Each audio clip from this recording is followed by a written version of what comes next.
ನಾವೇಳಪ್ಪ ವಿದೇಶದಲ್ಲಿ ಹೋಗಿ ವಿದೇಶಿ ಪ್ರೈಮ್ ಮಿನಿಸ್ಟರ್ ಪ್ರಚಾರ ಮಾಡಬಾರ್ದು, ಸರಿಯಲ್ಲ ಯಾವುದೇ ದೇಶಕ್ಕೆ. ಇಲ್ಲದ್ರೆ ನಾಳೆ ನಮ್ಮಲ್ಲಿ ಮತ್ತೆ ಯಾರಾದರೂ ಚೈನಾದವ್ರು ಬಂದು ಕಮ್ಯುನಿಸ್ಟಿಕ್ ಪ್ರಚಾರ ಮಾಡಬಹುದು, ರಷ್ಯಾದವ್ರು ಬಂದು CPI ಮಾಡಬಹುದು, ಟ್ರಂಪ್ ಬಂದು ಮೋದಿಗೆ ಮಾಡಬಹುದು. ಸೊ ನೀವು ಒಂದು ಪ್ರತ್ಯಯ ಹಾಕಿದ್ರೆ ಎಲ್ಲಾನು ಕೂಡ ಅದೇ ಜನ ಆ ರೀತಿಯಾಗಿ ನಡೀತಾರೆ. ಸೊ ಅದಕ್ಕಾಗಿ ನಾವಿವೆಲ್ಲ ಹೇಳಿದ್ದೇವೆ, ಅದನ್ನು ಅವರೇ ನಾವು ಗಮನ ತಗೊಳ್ಳಿಲ್ಲ. ವಿವೇಕ್ ಬಾರ್ ಟ್ರಂಪ್ अब आमेले मेरी गहरी दोस्ती है, सुबह उठते ही जब कॉफी पीते हैं हम लोग एक दूसरे से बात करते हैं, चाय पीते. ಇವೆಲ್ಲ ನೀವು ಕೇಳಿರಿ, ಬಟ್ ನಿಮಗೆ ಸಂಕಟ ಏನಂದ್ರೆ ಇದು ಬರೆಯಲ್ಲ. ಯಾಕಂದ್ರೆ ಯಾವುದೇ ಒಂದು ದೇಶಕ್ಕೆ ಒಳ್ಳೇದಾಗ್ತದೆ ಅಥವಾ ದೇಶದ ಜನರಿಗೆ ನಿಮ್ಮ ಬರವಣಿಗೆಯಿಂದ, ನಿಮ್ಮ ಹೇಳಿಕೆಯಿಂದ, ನಿಮ್ಮ ಪ್ರಚಾರದಿಂದ ಒಳ್ಳೇದಾಗ್ಬೇಕಂದ್ರೆ ನೀವು ಬರೀಬಹುದು. ಬಟ್ ಇದು ದುರ್ದೈವ, ನಮ್ಮ ದೇಶದಲ್ಲಿ ಇಂಥ ವಿಷಯಗಳನ್ನ, ದೇಶದ ಅಭಿವೃದ್ಧಿಗಾಗಿ ಇರ್ತಕ್ಕಂಥ ಮಾತುಗಳನ್ನ ನಾವೆಲ್ಲರೂ ಆಡದೆ ಇದ್ದಾಗ ಇದು ಹಿಂಗೆ ಕೆಲವು ಸಲ ಲ್ಯಾಪ್ಸಸ್ ಆಗ್ತದೆ.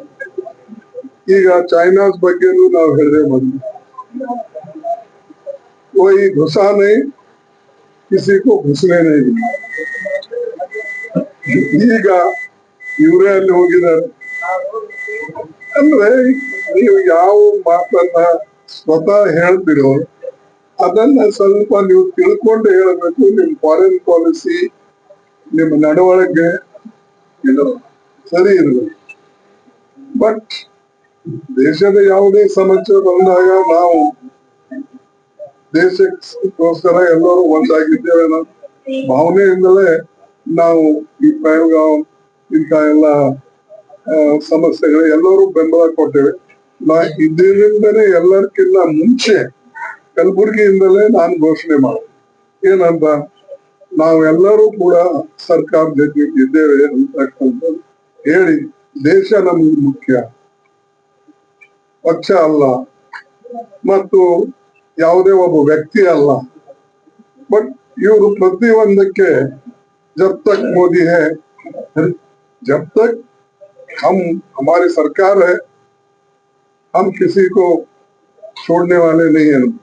ये मोदी है, ये नहीं छोड़ेगा, वो नहीं छोड़ेगा, मेरा 56 इंच है, 54 इंच है. ಇದ್ರಾಗ ನೀವು ಈ ರೀತಿಯಾಗಿ ನೀವು ಮಾತಾಡಿದ ಹಿಂದೆ ನೀವು ಓದಿಕೊಳ್ಳಿ.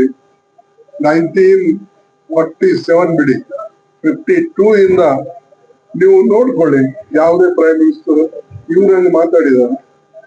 ಮತ್ತು ಅವ್ರು ನೋಡಿದ್ರೆ ದೇಶಕ್ಕೆ ಇನ್ಫ್ರಾಸ್ಟ್ರಕ್ಚರ್, ಜನರಿಗೆ ಏನ್ ಬೇಕು ಅದನ್ನ ಮಾಡ್ಬೋದು.